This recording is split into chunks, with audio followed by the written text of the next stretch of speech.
Bible et développement. Relever les besoins en matière de développement culturel, économique et social en rapport avec la Bible. Dénicher le potentiel humain, aide au développement durable dans les communautés de la place et en particulier le corps de Christ. Bible et développement. C'est un espace d'échange, d'information et de formation par les ondes de la radio Fréquence Vie. Présentation, François Delormas. Auditeurs de Bible Développement, bonjour. En tout cas, merci d'avoir été des nôtres. Eh bien, vous avez remarqué la semaine dernière que ça n'a pas été du tout facile, parce que il fallait être très attentif pour percevoir les explications de notre invité, le pasteur Hervé Nyeba, parce que nous parlons donc de la création. Au commencement, Dieu créa. Au commencement, Dieu créa. La création du monde et de la vie selon la Bible. Et nous sommes au niveau de l'approche logique et scientifique sur le premier jour de la création. Nous avons donc annoncé, pour ceux qui nous suivent depuis la première fois, que nous allons essayer avec notre invité de comprendre le mécanisme de la création depuis le premier jusqu'au 6e jour, parce que le 7e, Dieu s'en est reposé. Voilà, il s'est reposé de ses œuvres. Pasteur Hervé Nyeba, bonjour. Bonjour, Fred Lomas. Alors, nous sommes donc sur le premier jour. Oui, nous sommes encore sur le premier jour. Je vais résumer. Le verset 1 situe, n'est-ce pas, la création globale. Le chapitre 1, le verset 1 du chapitre 1. Du chapitre 1, Genèse. Nous parle de la création globale des cieux et la terre. Maintenant, le verset 2, Dieu commence maintenant à nous parler de comment est-ce qu'il a fait en réalité la terre. Donc, elle était informe et vide dans un premier temps, et l'Esprit de Dieu, donc il y avait des ténèbres à la surface, n'est-ce pas, de une abîme qui existait, c'est-à-dire un fond sans fin qui existait, une réalité sans fin. Notons qu'il n'y a pas de ciel ni terre également, nous sommes dans on ne sait pas comment imaginer cela. Et il y avait également de l'eau. Je voudrais préciser en ce qui concerne l'eau. Il faut dire que aujourd'hui, il a été découvert que l'eau, dans sa forme liquide, n'est-ce pas, n'existe que sur la Terre. Il n'y a pas l'eau liquide ailleurs dans l'espace, n'est-ce pas? Alors, la question que nous allons nous poser, et souvent ce que nous avons à l'esprit, nous avons l'impression que l'eau existante, c'était l'eau que nous avons dans notre quotidien en tant qu'être humain, donc l'eau liquide.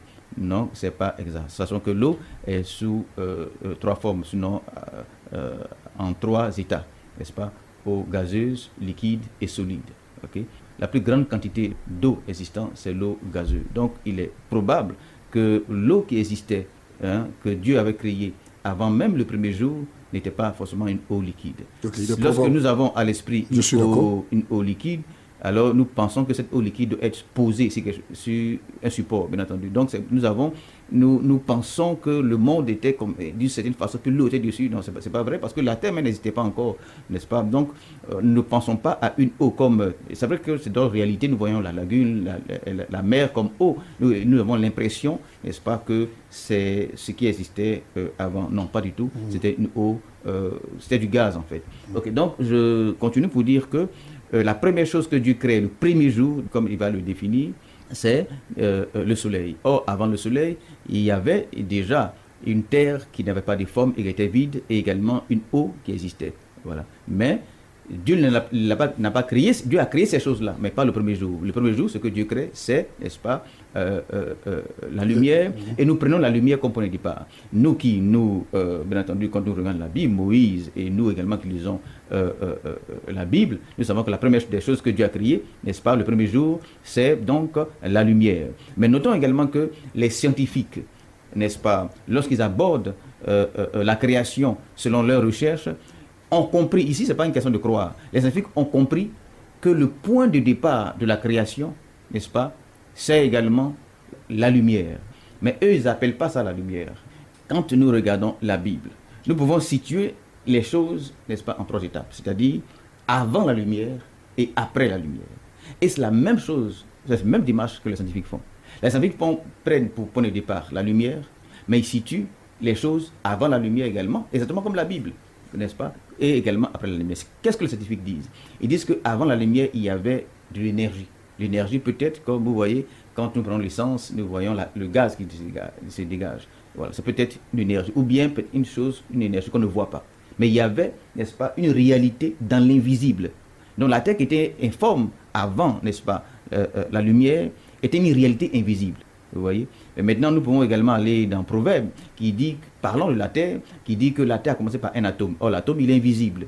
Et donc, avant la lumière, il y avait une réalité invisible. Voilà, invisible. Est-ce que c'était atomique?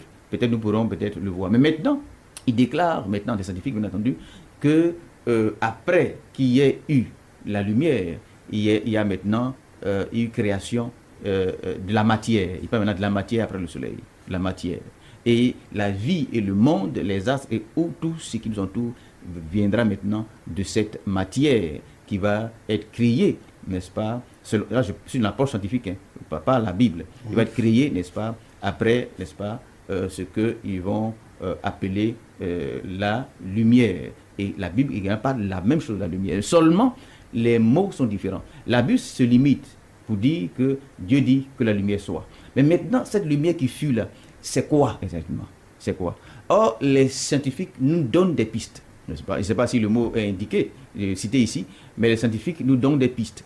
Pour eux, c'est une grande explosion qui fut. Donc, un grand combustible.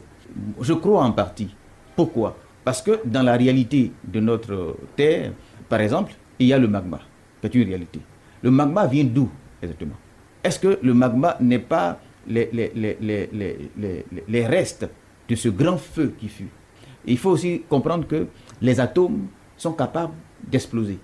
Voilà. Aujourd'hui, il y a un centre thermique qui a été fait pour qui nous amène, je crois c'est à Londres si je ne me trompe pas, voilà, mais c'est un grand tube qui est sous, n'est-ce pas, Londres même, mais ils ont utilisé ça, c'est un lieu où on fait des recherches thermiques, n'est-ce pas, mais ils ont condensé, n'est-ce pas, des atomes, n'est-ce pas, c'est un programme qu'on appelle LHC, je crois, voilà.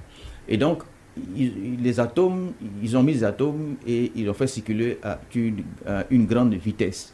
Voilà. Les atomes en collision créent des explosions. C'est bien possible, c'est Dieu qui a créé les atomes. C'est bien possible qu'il y a eu avec n'est-ce pas, qu'on appelle ça, avec l'énergie qui fut, c'est possible qu'il y a eu une lumière, une explosion, c'est possible. Les explosions existent encore. Hein, les supernovas dans l'espace, ce sont des grandes explosions naturelles, n'est-ce pas, qui existent encore. Le soleil est un feu, n'est-ce pas, et il y a beaucoup le tonnerre, la foudre, n'est-ce pas, et ce sont des grandes explosions qui créent la lumière. Et je suppose que la lumière que Dieu a créée vient de ces choses-là. Et alors, il y a sûrement eu un grand combustible qui va, n'est-ce pas, créer la matière, et maintenant la vie va se développer sur cette matière-là. Ok, non, nous allons aller, comme nous n'avons pas le temps, nous allons aller rapidement dans notre démarche selon les différents jours. Alors, le premier jour, Dieu crée donc la lumière, sachant que l'eau existait et également la terre qui était informe existait. Le deuxième jour, qu'est-ce que Dieu va créer? Le deuxième jour, Dieu crée, n'est-ce pas? Et là, nous sommes au verset 6 à 8. Genèse, chapitre Genèse 1. Déjà. Genèse 1, voilà le verset le premier jour, Dieu crée, n'est-ce pas, la lumière du verset 2 au verset 5. Ouais. Le deuxième jour, nous sommes au verset 6, du verset 6 au verset 8. Dieu crée quoi exactement?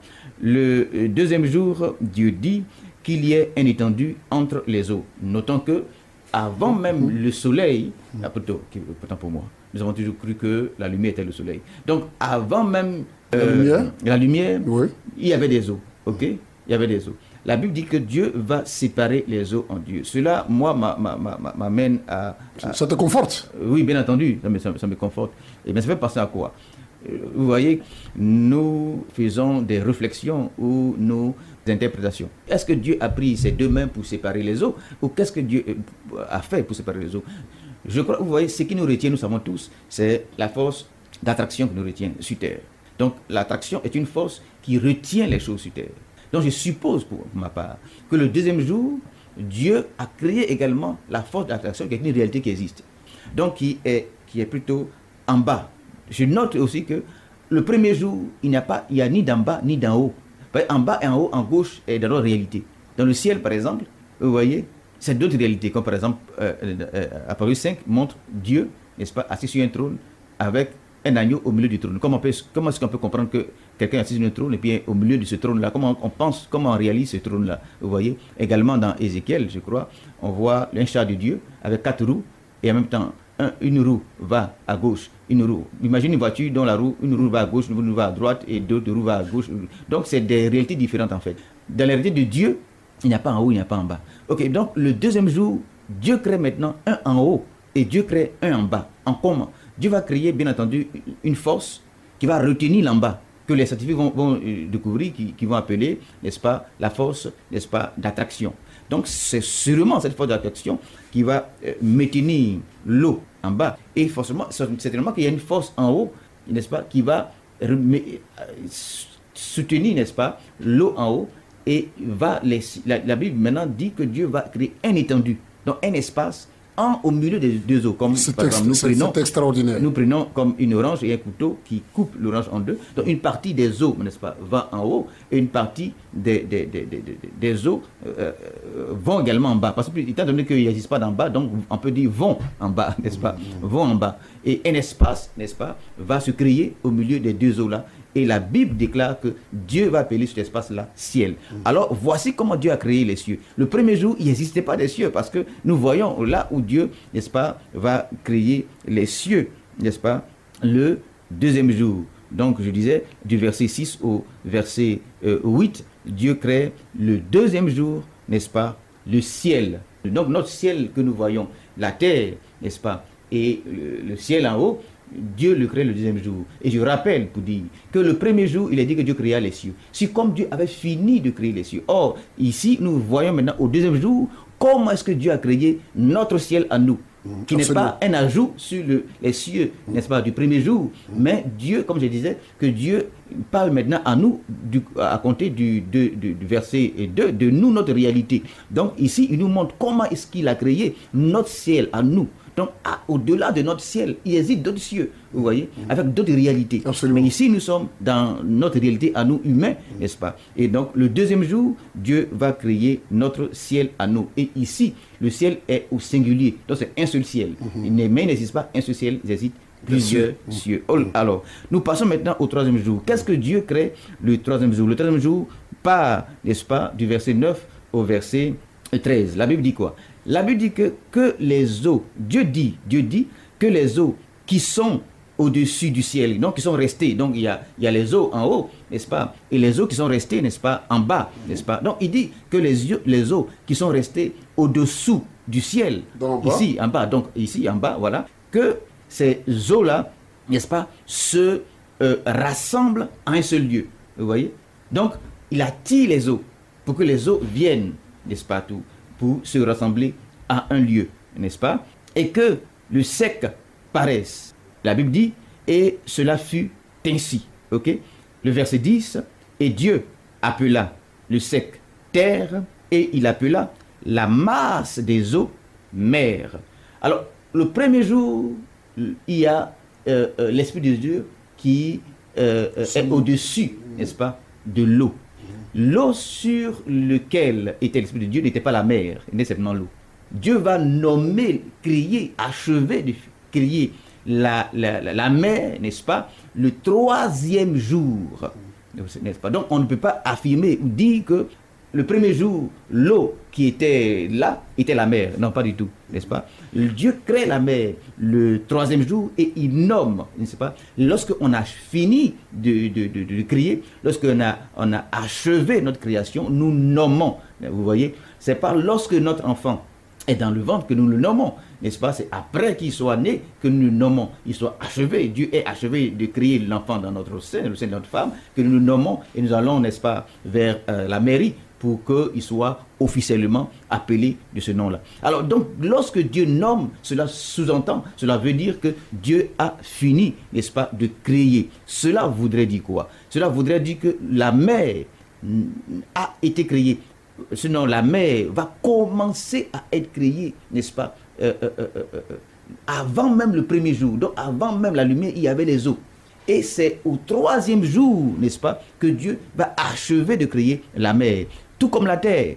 La terre était informe et vide avant même le premier jour, n'est-ce pas?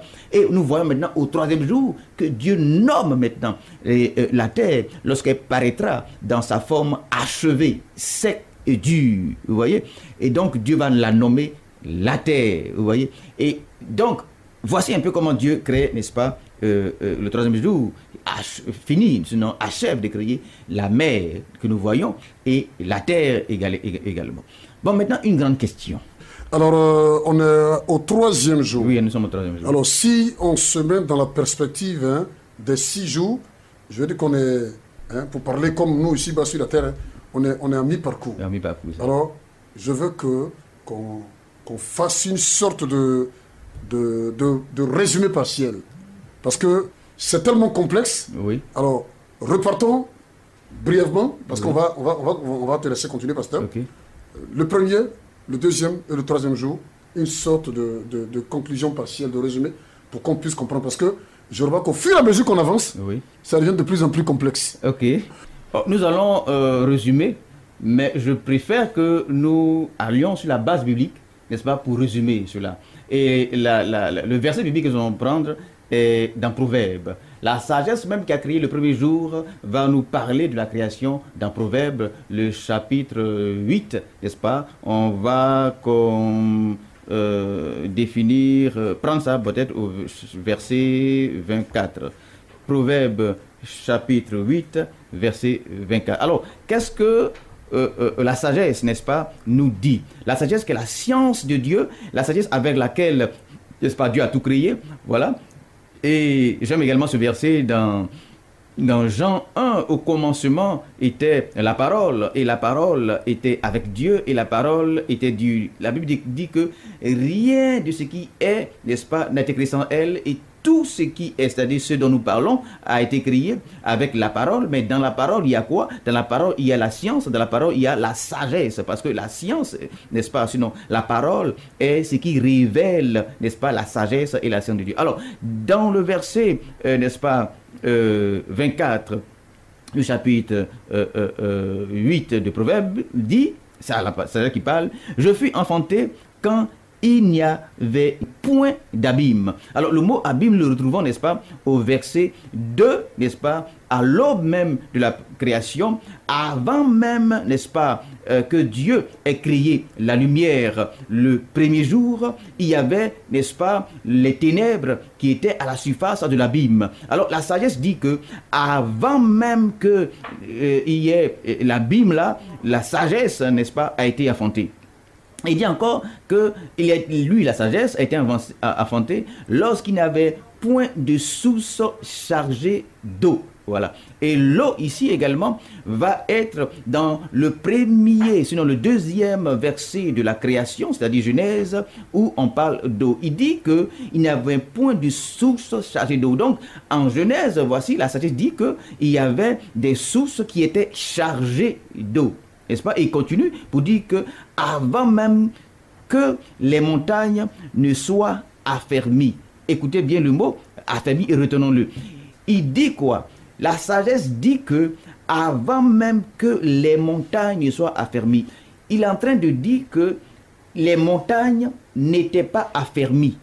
C'est-à-dire que dans notre réalité, dans notre monde, il y avait, n'est-ce pas, des montagnes dans la création, mais les montagnes là n'étaient pas affermies, comme si elles étaient moues, n'est-ce pas? Avant même qu'il y ait des collines, il existait, vous voyez? Donc alors, cela nous fait allusion, n'est-ce pas, à quoi? Bien entendu que lorsque nous regardons les documentaires des scientifiques et des savants concernant la création, on nous montre un monde en feu, un monde en ébullition, on nous montre, n'est-ce pas, lorsqu'ils parlent, n'est-ce pas, de la théorie qu'ils ont appelée le Big Bang, n'est-ce pas, qui est, n'est-ce pas, pour eux, une explosion qui part de nulle part. Mais nous savons, pour moi, je crois que ce dont ils parlent est la lumière que Dieu va créer, n'est-ce pas, le premier jour, qui est le point de départ, n'est-ce pas, de la création dans la Bible, et les savants également vont situer ce grand événement-là, n'est-ce pas, comme le point de départ de la création. Alors on nous montre un feu, n'est-ce pas, sous forme, n'est-ce pas, de magma qui bout, voilà. Et donc il faut aussi comprendre que les montagnes vont être créées par la chaleur qui vient du sol, un peu comme les sauces qui bouent. Lorsque une boue, n'est-ce pas, boue, n'est-ce pas, il y a des formes qui se lèvent pour laisser passer la chaleur. Donc c'est la chaleur terrestre qui va se lever et qui va également faire apparaître, n'est-ce pas, les montagnes lors de la création. Et donc je continue le verset pour dire que, ici, quand je le dis, c'est la sagesse qui parle, il dit, il n'y avait encore ni terre en ce moment-là. Donc la terre, ici, la terre va apparaître à quel moment? La terre va apparaître ici et nommée ici au verset maintenant de 26 de Proverbe, avant même les montagnes. Donc il dit qu'il n'y avait ni terre, ni campagne, n'est-ce pas, ni le premier atome, n'est-ce pas, de la poussière du monde. J'aimerais ici m'arrêter dans un premier temps. Et donc, lorsque nous voyons de façon chronologique, le verset 24 parle de l'abîme et des eaux. Ensuite, lorsqu'on continue, nous avons les montagnes, nous avons également les collines, et nous avons ensuite, après les montagnes et les collines, la terre. Et donc, avant même, quand on nomme la terre, c'est son état fini, mais avant que la terre soit achevée, c'est comme le présente le verset 9 à 13 de la création, la terre n'était pas encore sèche. Et donc ici, il est dit, les montagnes n'étaient pas encore affermies. Ça, c'est la sagesse qui parle.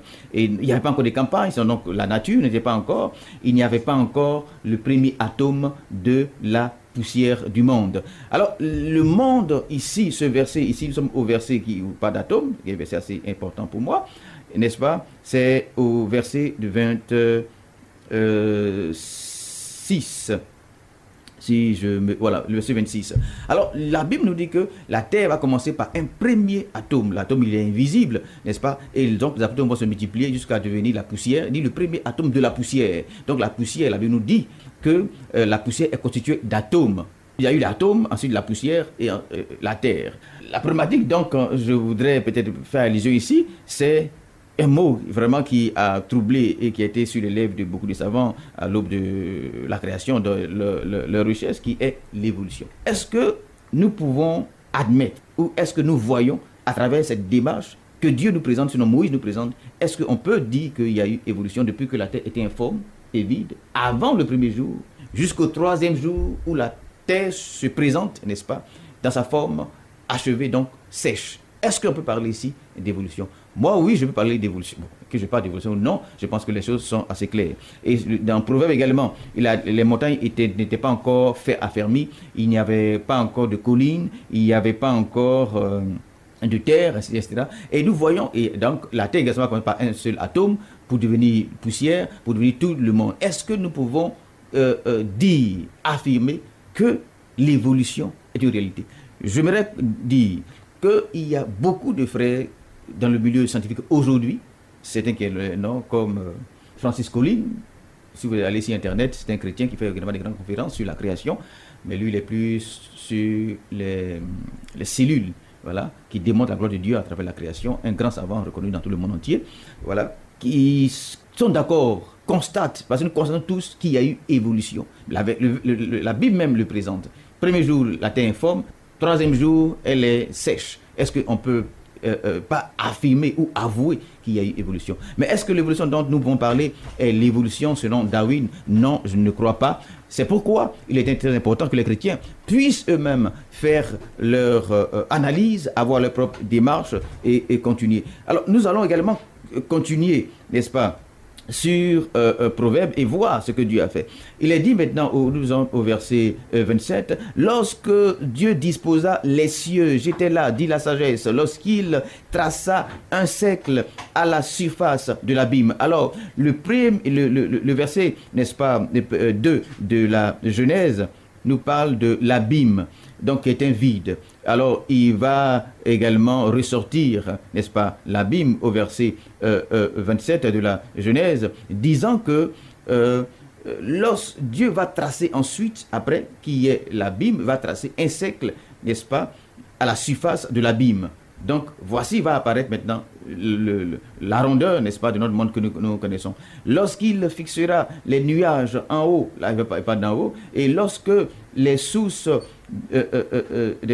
d'eau vont jaillir de l'abîme, on voit ça également dans des documentaires que certains scientifiques nous montrent concernant la création de la Terre. Nous voyons des eaux qui jaillissent. Alors, Proverbe parle de ça également. Lorsque les eaux, n'est-ce pas, les sources de l'abîme jaillissent avec force, n'est-ce pas, là, c'est la science qui parle.